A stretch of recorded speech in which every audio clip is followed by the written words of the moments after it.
Hi, it's Vic, and I'm back with another weekly instalment for the Lottie Loves Paper 2022 weekly challenge. And this week's challenge is to use arrows on your layouts. So I thought that I would use some of my Simple Stories Good Stuff collection that I received a couple of months ago. I treated myself to it. I absolutely love all the colours in it, and I thought that they would be perfect for me to document about my new job that I started on the 1st of March. So I was self-employed, but I decided that I'd like to go back into the veterinary industry, and it all happened rather quickly. And within 4 weeks, I had a job. So just perfect. And I really wanted to document it because, one, I hadn't been for a job interview for years, and I was feeling quite proud of myself. So I took this quick little selfie at work and thought that I would do a page about myself with it. So I've decided to go for a circular design on my layout. And I was just flicking through my 6x8 paper pad from that collection to see what colours would coordinate with my photograph. I didn't buy all the 12x12 sheets. I think I only bought about 3 or 4 of them, and the rest of it I just decided that I would try and concentrate on using a paper pad. So hopefully this will show you that you don't always need to buy the 12x12 papers to create a layout. So I've used some bubble wrap and some of the Distress Oxide inks there. And what I've done is I've applied the ink straight onto the bubble wrap and then given it a spritz of water, and that just activates it a little bit, and use that almost like a stamping technique to create a subtle background with some more circles, just to try and tie the whole page in together. And the colours I used were Tattered Rose, Spun Sugar and Weathered Wood. I wanted to try and keep to a pinky grey theme on my layout, just because my uniform, I have like a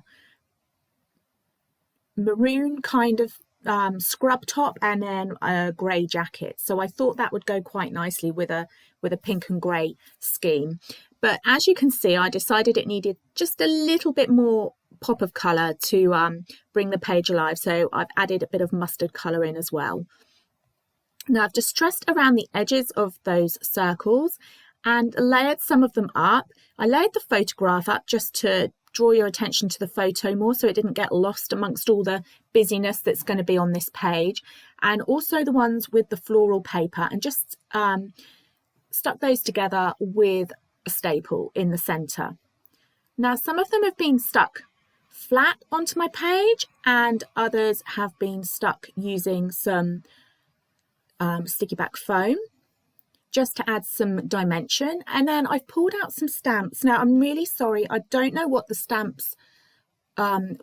collection comes from because it hasn't got a label on it, but as you can see I've used some black stays on ink there just to stamp some more arrows onto my layout. Now the reason I use stays on ink is because it's permanent, and I wasn't sure if I was going to do some paint splatters later onto the page, and if I'd used a non-permanent ink, then obviously when applying those wet paint splatters, it would have made those arrows bleed into the page. So by doing that, I know that they're going to be safe on my layout. So I've pulled out some of the ephemera. I had one ephemera pack from the collection, and just having a play around with a few of the bits there.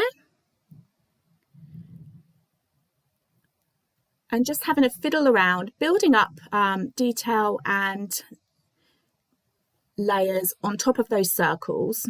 I also had the puffy stickers from the collection and the 12x12 sticker sheet. And this is the bit that I love the most, the building up of everything.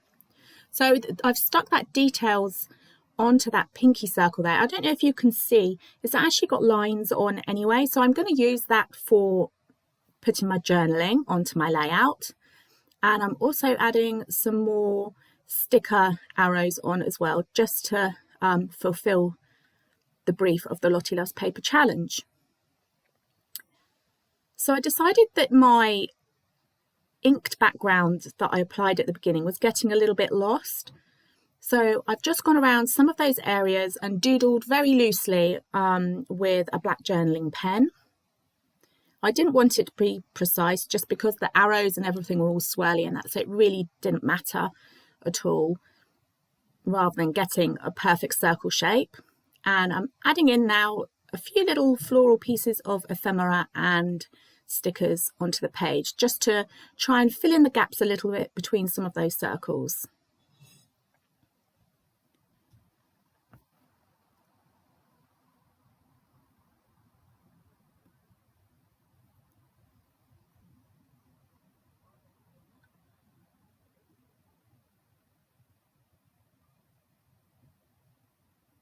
So just trimming off the excess now.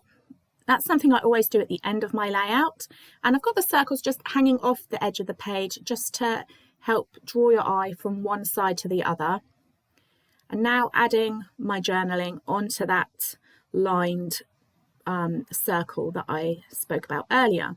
So by using that, it's perfect. I don't have to worry about my journaling being straight. My journaling always ends up wonky on my layout, so this is perfect. And actually, I have put a lot of journaling onto this page compared to what I would do normally.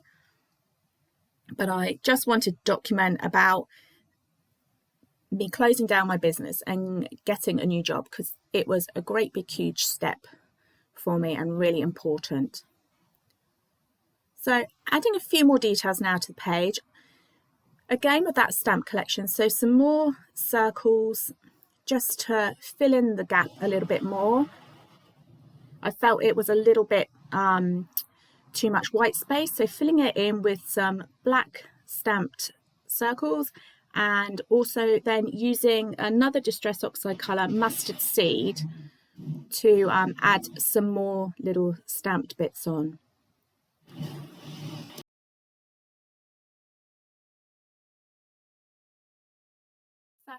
So thank you very much for joining me today. I hope you've enjoyed this quick process video, and please do head on over to the Lottie Loves Paper Facebook community page to keep up to date with our weekly prompt challenges.